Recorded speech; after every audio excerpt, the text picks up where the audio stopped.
whatever it is, when Nigerians get involved, they always take it to the extreme, good or bad. So as long as you put Nigerians in there, you go to the best law firms in the world, you're gonna see a Nigerian guy there somewhere. You go into the basketball, NBA, there's Nigerian guys somewhere. Scamming, there's Nigerian guys there somewhere. My name is Sodiq Yusuf. I fight for the UFC, better known as Super Sodiq. I was born here in Lagos, Nigeria. Moved to the US when I was 9. Man, I probably discovered mixed martial arts maybe in about a year. And I saw it on TV. At the moment it came on, I told my mom, hey, that's what I'm gonna do when I grow up. And I didn't know step 1, 2, or 3 on how to get there, but I knew that was my dream. And after I graduated high school, I started chasing that full speed. Shogun fights was my first ever professional fights. So I had about 9 or 11 amateur fights. And for those of you that don't know, amateur is just, you're doing it without pay. The rules for amateur and professional is basically the same. Sometimes the amateurs, they'll give you pads on your shins and maybe modify the rules, like you can't punch on the ground. But almost at least 7 of my amateur fights was basically professional fights, except we wasn't making any money, you know? And it was one of those things where I went undefeated my whole amateur career, and it was getting to the point where these guys was taking a lot of damage. And one of my coaches was like, man, Sodiq, if you do what you're doing to somebody else and they did that to you for free, how would you feel? You know, so I was always thinking about that all the time. And I was stressing to my coach that, hey, coach, turn me pro, turn me pro, turn me pro. But he said his thing is that he wanted me to lose as an amateur before I turned pro. And if you hear that, it might sound a little funny, it might sound weird, but mixed martial arts is such a it's such a mental sport, you know, and dealing with a loss is one of those things that some people can never come back from, or it crushes them so bad that it's hard for them to bounce back. So now that I'm a little bit older, I understood what he was trying to do, but it was one of those things where I just kept on winning. And my last amateur fight, it was I knocked the guy out in like maybe 2 minutes, and my coach came into the octagon. He was so happy. I was like, man, come on, man, can the next one be pro? And he was like, all right, let's do it. And then turned pro, and I fought for Shogun Fights. A lot of people know me for how I got into the UFC was the Contender Series, and I fought Mike Davis. Both of us had a high impact striking style that when they put us together, we was like, all right, whoever wins this fight is gonna get a contract to the UFC, you know? I just had to make sure that was me. And we had, I think to this day, we have the best fight in Contender Series history. I won, Dana White signed me that night. Made my pro debut in Australia. And it was cool because a lot of these guys, when we was coming up, a lot of us supported each other, you know? Kamaru used to support me back when I was in the regional scenes before the UFC. And when I made my UFC debut, Israel was there to support me too. And it's funny enough, I fought in Australia. After I won, he came and gave me a hug, and the Australian guy's like, why are you supporting him, man? He's from America, he's from America. And Israel's like, nah, man, I'm Niger boy first, you know? So they've always shown a lot of love. A lot of you guys back home think once you get to the US is smooth sailing. Everybody in the US is rich and everybody in the US is making money. I mean, the US is making money. Like, oh, yeah, send money back home, man. You guys are, but we struggled a lot, man. We struggled a lot. It's one of those things where when you explain it to people back here in Nigeria, it's like one in one ear out the other. It's like, man, come on, I see how you guys are living out there. They don't know my mom was working, especially being abroad and not being legal. The type of jobs that you have are like under the table jobs. There was times where my mom was working 3, 4 jobs. I remember there was a time like a month straight where my mom didn't see my little brother because when she would come home, he's asleep. And then she will leave again for work before he wakes up, you know? That kind of mentality and me seeing her do that kind of grind is what gives me my work ethic now, you know? And all that just comes from not having the proper documents. So when we finally became legal, that was one step. And then finally getting the citizenship is one of those things where like, you feel proud because you could always remember how it was when you was growing up. And everything you did, you was always scared. Oh, am I gonna get deported today? There was one time we got stopped by the police and the police took our cars because we didn't have the proper document, you know? So we just had to lie. It was like, yeah, we left it at home, you know? It was like, okay, come pick up your car at the station with the document later. And hey, we was walking from then on, you know? so there's a lot of stuff comes with it. That's why I always have a soft spot in my heart for most immigrants, you know, whether it's Africa, Mexico, whatever you are, like people don't understand the immigration struggle.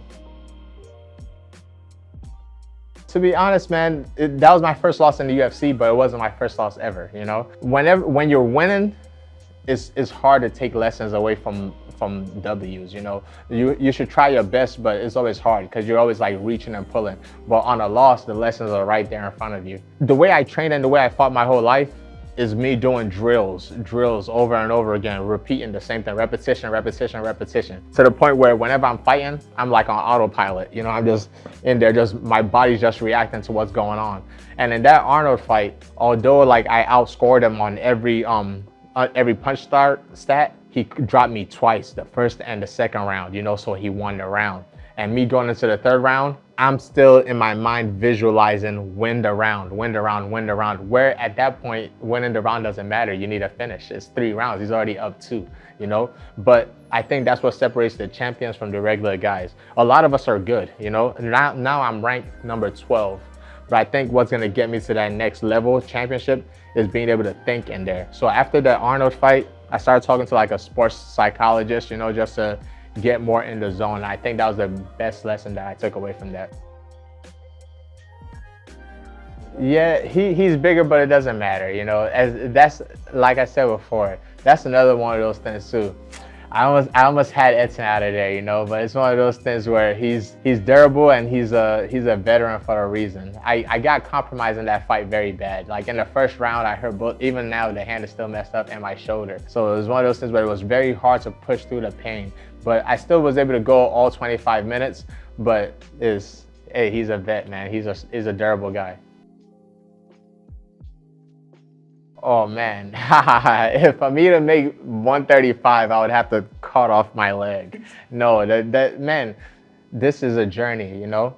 Some of us are able to go through. Well, it's actually rare. I think there's only been one person. Khabib's the only person that's been able to go through his whole career without a loss. But the rest of us, this is fighting. This is what struggling is. I used to say it all the time that Nigerians are built for fighting because we're okay. We know what struggle is, you know. Like you see people hustling every day and their faces just.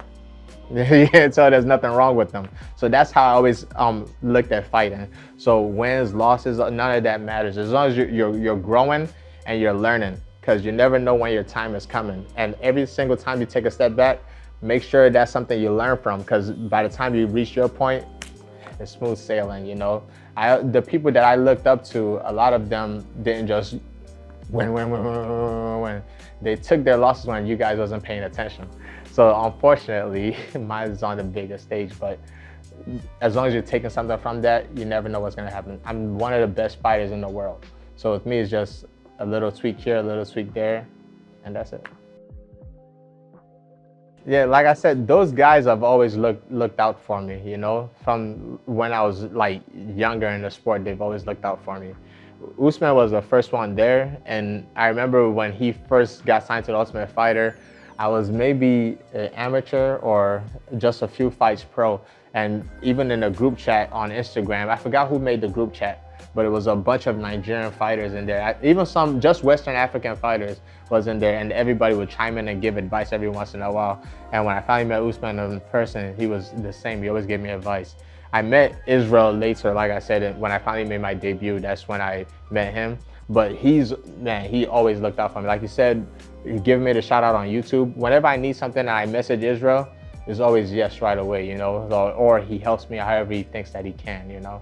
So those guys have always been the top class. I don't have that good of a relationship with Francis. I don't really communicate with Francis much, but Israel and Kamaru is always top notch. So the way I see it, it's not that you need to learn one before the other. It's just wrestling is probably the most important, you know, because wrestling is what dictates where the fight takes place. If you don't have wrestling and you're good at anything else, it doesn't matter, because whoever you're fighting is just gonna pick to either fight on the ground or they're gonna pick to fight standing up, you know. So wrestling is really good. And to be honest, mixed martial arts, it goes in waves, it goes in circles. So let's say when the UFC first started, the first guy was a jiu-jitsu guy. He's good, he's tapping everybody. Now the kids that are watching, they're learning how to defend submissions, Then it hits, bang, the jiu-jitsu is no longer good. Now the strikers start winning. Now the kids that are watching get good at defending striking. Now the wrestlers are winning.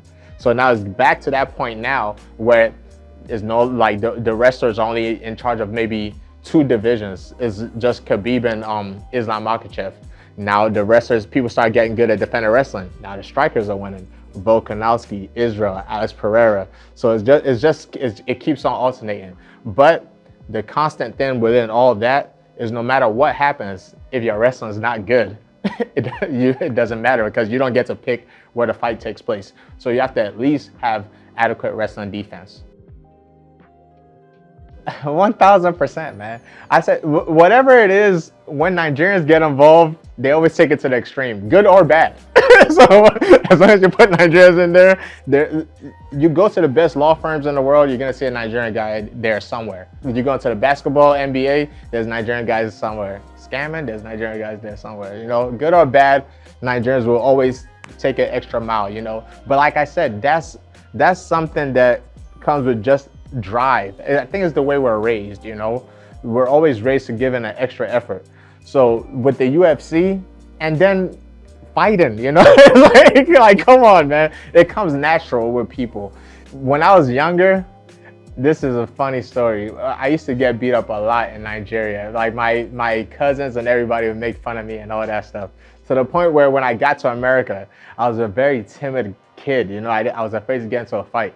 And then the strongest guy in the school one day was bullying me. He kept slapping my head in line, all the way from the cafeteria all the way to class. And I was like, you know what?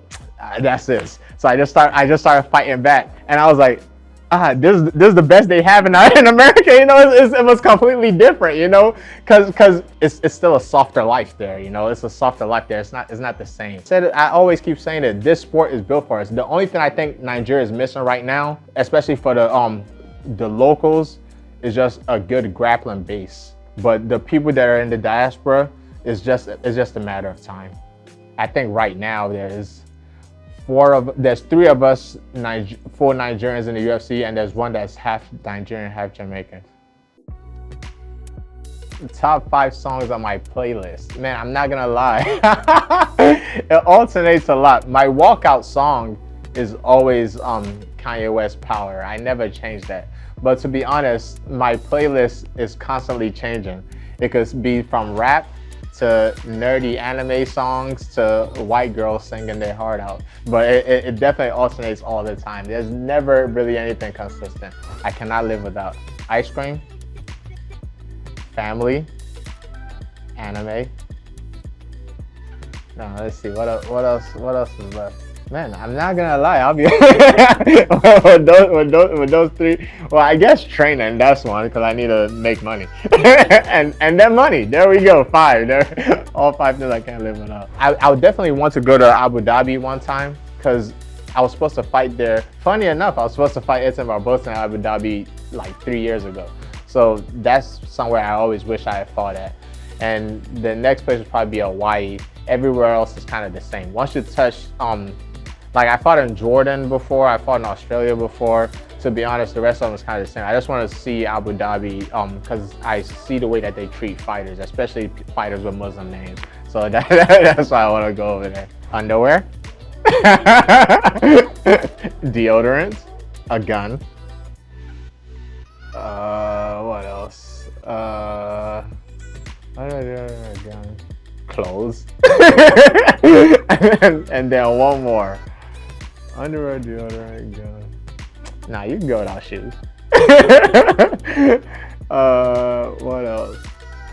Man, I think I'm good with all that. I think that's enough. Jala. Formal. Diamond. Movie. All right, no, take it back. Music. Neither. I'm a clean soul, man. I'm a square. Text. Twitter. Definitely summer. My name is Sodiq Yusuf. I'm a UFC fighter, and this is Pulse Sports.